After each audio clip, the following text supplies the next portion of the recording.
What are your creepiest horror stories that are actually true? Story 1. I discovered I had a stalker because my friend borrowed my car. I was living alone at 18F in my own apartment. I noticed one day, while looking for a favorite pair of underwear, that it seemed like I was missing a lot of my favorite panties. I searched high and low, but just couldn't figure out where or why.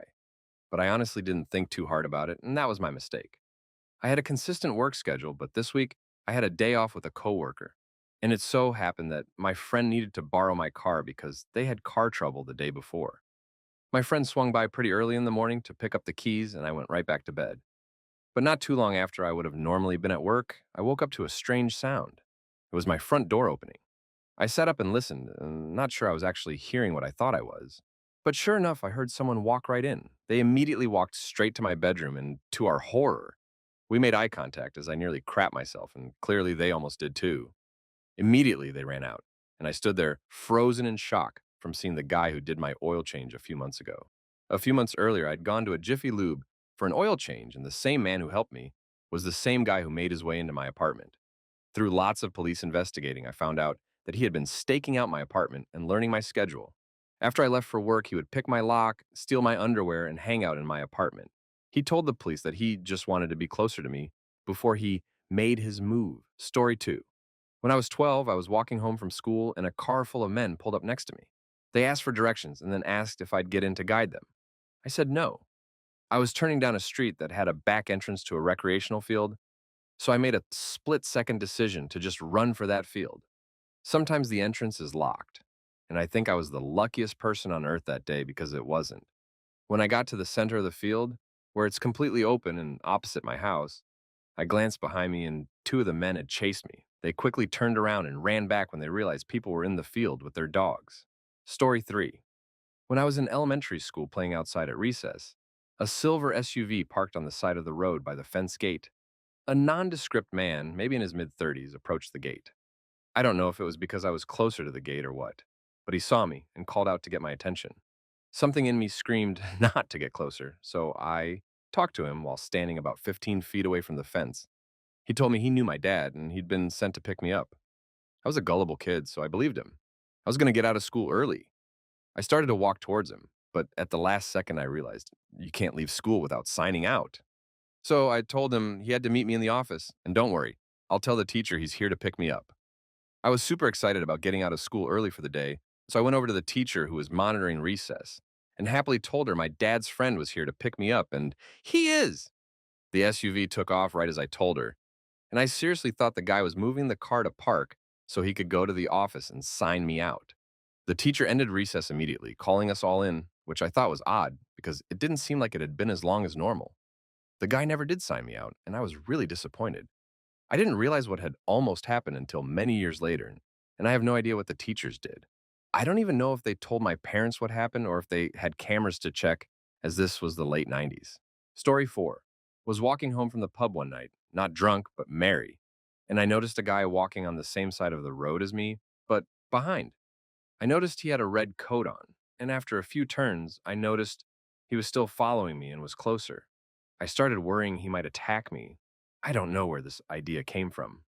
I turned around and shouted out what he was wearing: red jacket, blue jeans, white trainers.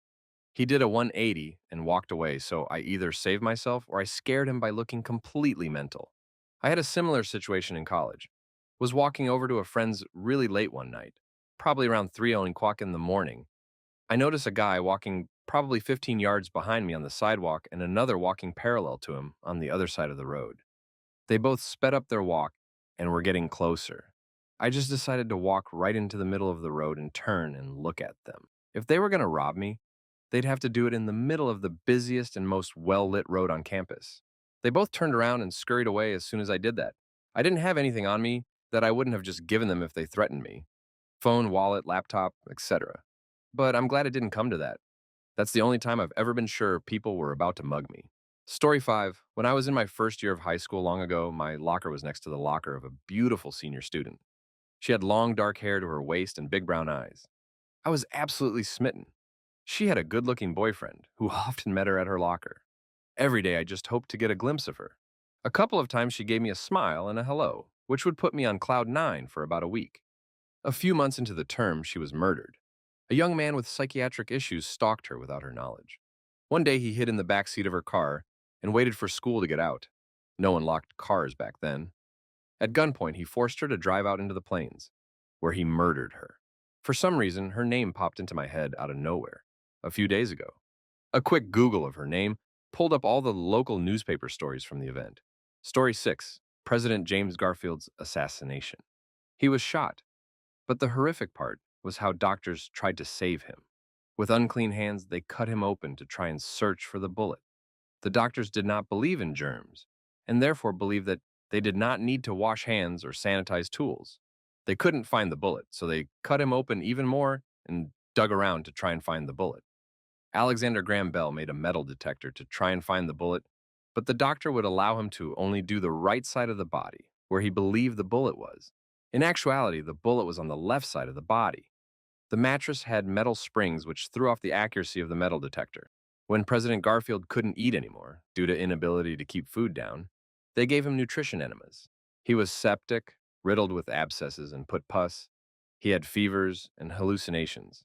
He went from weighing 210 pounds to 130 pounds and survived 79 days since the shooting.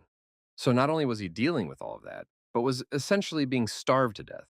Truly one of the most gruesome ways to die. Story 7. When I was 14 to 15, a classmate of mine tried to kill me. He broke into my house during one night with a kitchen knife, intending to stab me in my chest while I slept. Luckily, I was not home at the time, or else I would definitely not be here.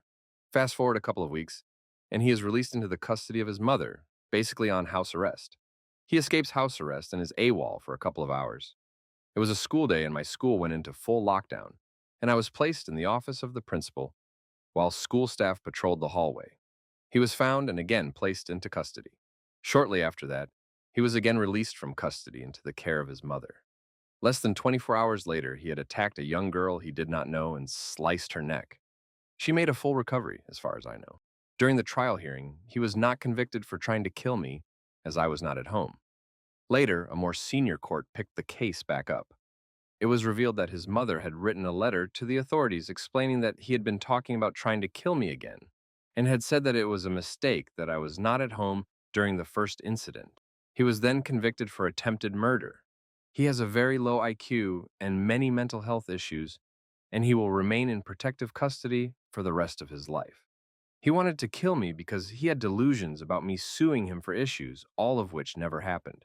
I can't get a restraining order, and by law, DCFS was not allowed to tell me where he was located. I only found out myself a couple of years ago where he is kept. Story 8. When I was in college, I lived in a house with 4 other guys. We moved out at the end of the semester, but I was the last one to move out. I was by myself for about a week before moving out. 2 days after moving all of my stuff out, I went back to the house to do one final sweep before turning over my keys to our landlord. When I got to the house, the lights were on, which was kind of weird, but I figured I probably just forgot to turn them off after I left the other day. I walk into the kitchen and the drawers and cabinets are all open, which was also kind of weird. Then it hit me. All of the cabinets and drawers were open, and all of the lights were on in the house. As this realization washed over me, I noticed muddy footprints all over the kitchen floor. At that point, I ran out to my car, checked the back seat, then drove off. I called all of my roommates, but none of them had been to the house since moving out. I contacted the police, and they came out to the house and did a walkthrough with me. Nobody was in the house, and we found the entry point as one of the bedroom windows, and they broke through the window screen, leaving heavy, muddy footprints by the window. We had a wooden privacy fence in the backyard, and 2 of the boards had been ripped off, and footprints went from there to the bedroom window. It was just super creepy to think someone was probably watching the house. And equally creepy that I could see physical evidence of the whole decision tree, tearing down fence boards and breaking in through the window, and the path they took ransacking the house. Story 9. When I was about 10, I used to walk with my dad and our dog at night. Dad would always move his work van around during this time because of parking restrictions in our town. I was sitting on a bench on a residential street in front of a firehouse with my dog. My dad was parking the van in a parking lot behind me. He was about 100 meters away. I looked up and suddenly there was a white minivan across the road in front of me, which hadn't been there when I first sat down. In the front driver's seat, a man wearing glasses was staring out the window at me. There was no one in the front passenger seat. As I stared at him, I saw a light turn on in the back of the car, where there was a woman wearing glasses and also staring at me. I felt uneasy and turned around to see if my dad would be much longer parking his van. He was still about 100 meters away, but I couldn't see him. When I looked back towards the white minivan, the sliding door was open and the woman was starting to lunge across the street directly towards me. Without any thought, I grabbed my dog and ran to my dad. When I reached him, I turned back around and the van and people were gone. He was staring at them too. He told me he thought they were speaking to me. He was confused when I told him they hadn't said anything and that they were just watching me. It's still scary to imagine what could have happened if I hadn't ran. Story 10. When I was in high school, my friend and I would drive all over the area and loiter around. We went to this one spot where a Crybaby Bridge urban legend was supposed to be. It was way far down this long rural road, and there was seemingly no one else in sight. We got to the location, and the bridge had been out of use for a long time. It was overgrown and had no trespassing signs all over it. Adjacent to it was a big overgrown field. We were already giddy about the Crybaby Bridge thing, so stuff already felt spooky. I joked that that field looks like a good spot to dump a body. Nobody would ever think to look back there. I also dared my friend to go out there and look around. Neither of us did. Weeks later, a news story comes across my algorithm on Facebook. The bodies of two murdered teenagers were discovered in that field. The murderers hid the bodies there just a week before we had gone to the bridge, meaning they were still laying out there when we were. Still makes me sick to my stomach how we were one dare away from a potentially very traumatizing experience. Story 11. I was walking home from a bar one night. I was disoriented from drinking and upset because I'd gotten into a fight with my boyfriend at the time. I was also distracted because I was on the phone with my friend recapping the evening. Right when I got to the front door of my building, somebody grabbed me from behind and tried to drag me down the stairs towards the street. A neighbor in front must have heard the commotion and or randomly just turned on their lights at that moment, and the guy ran off into a crummy-looking van and took off down the street. A couple of days later, I saw that another woman in my neighborhood had been abducted by a person with the same vehicle, robbed and left in a field in a nearby county. Story 12. When I was about 7 years old and walking to elementary school in the morning, a car stopped beside me with a man inside who asked for directions to the bakery or something like that. I don't remember exactly, but I do remember that he only needed to follow the road. Our village had fewer than 10 streets, and there was just one main road running through it, which was the one we were on. Even as a naive village kid back then at the beginning of the 90s in rural Germany, I knew something was very wrong when the man said I should get in the car and quickly show him the way. I declined and immediately walked away. I am 100% certain that could have ended very badly. Story 13. One summer when I was around 6, my mom and grandma went up to the mountains to give something to my reclusive aunt. Well, on the way back, we got lost, so lost that it got dark. There are no GPS these days. We drove hours and eventually got to a clearing with a line of perfect suburban houses facing each other, all white in uniform, in a neat line. But this was carved out of deep woods, with the tree like maybe 5 feet from the backs of the homes. No cars, no lights, no sign of life. Until we get to the end, where a giant white church sits in the middle, facing the road. My mom tells my grandma to turn around now, and she keeps saying maybe they have directions, but my mom tells her to leave now, getting hysterical, saying this is wrong. Grandma turns around, and as we do, a bunch of people in white robes come out of the church with shotguns, and we hightail it out of there. Several hours later, we found the gas station and found our way out and asked about it, and they said there's a Doomsday cult somewhere in the deep woods, and not much is known because they aren't nice people, possibly still out there 20 odd years later. Story 14. In 8th grade, I was staying the night with a couple of friends.